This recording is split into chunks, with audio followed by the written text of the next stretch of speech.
Well, looks like your whole party died. But you don't want the campaign to end yet.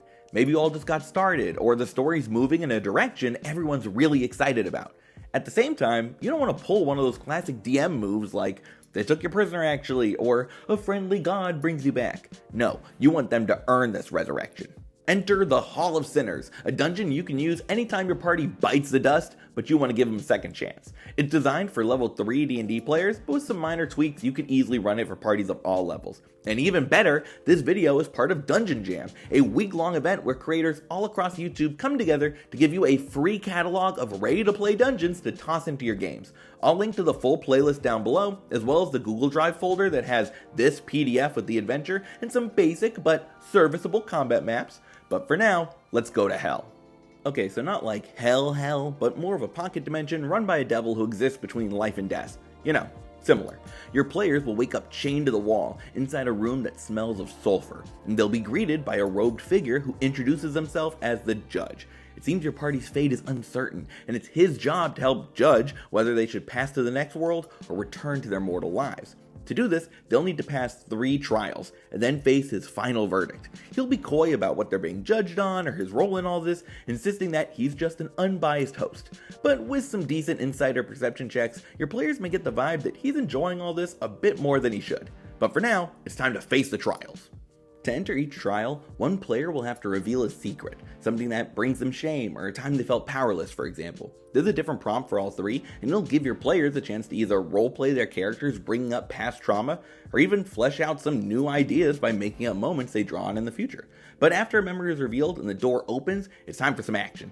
Now you can do the trials in any order you want, but I'll present them in the order I wrote them. And so first up is the Trial of Wrath.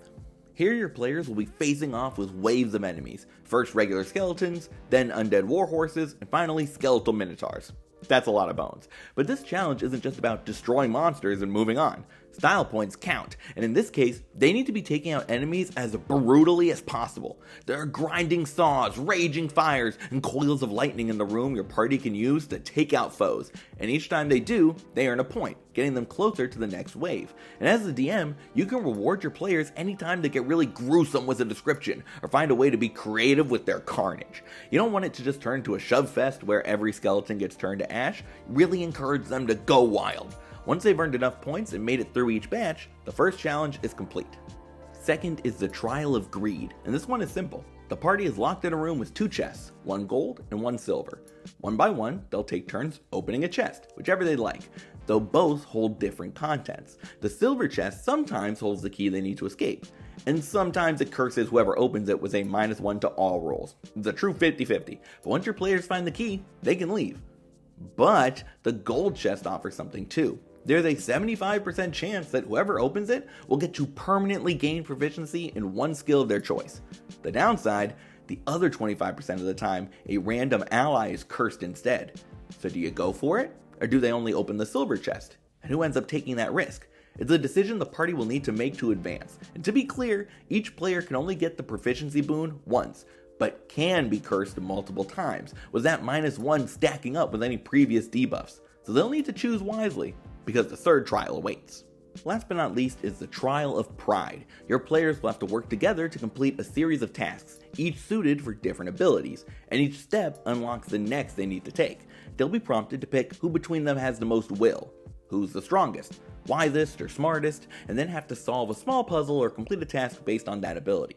In order, one player will need to spin a wheel, holding it in place as arcane energy slowly numbs their fingers. The next player will have to pull down on a heavy chain, keeping it held taut with all their strength.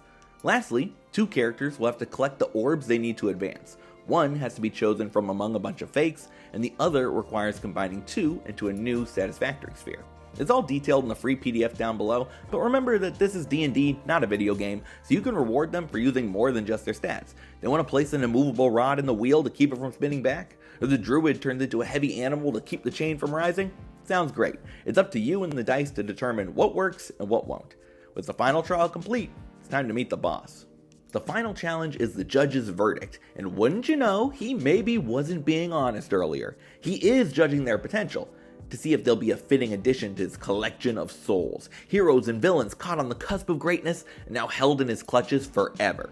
time to roll initiative. I've given the whole stat block for the Infernal Judge in the PDF, and his specialty is reactions. He gets 2 every round, which he can use to blind your players or force them to split damage with him.